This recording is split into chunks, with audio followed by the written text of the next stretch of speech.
चूहा कबो बलवान ना होला। ए प्यार वालन से कहता ए हसीना, चट्टान से टकराइल आसान ना होला।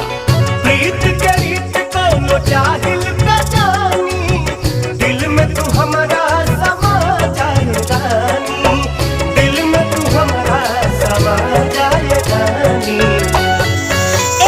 छूके देहिया छूके देहिया ई काला महसूस, ए राजा मन खुश हो जाए। पीला पीला जवनिया के जूस, ए राजा मन खुश हो जाए।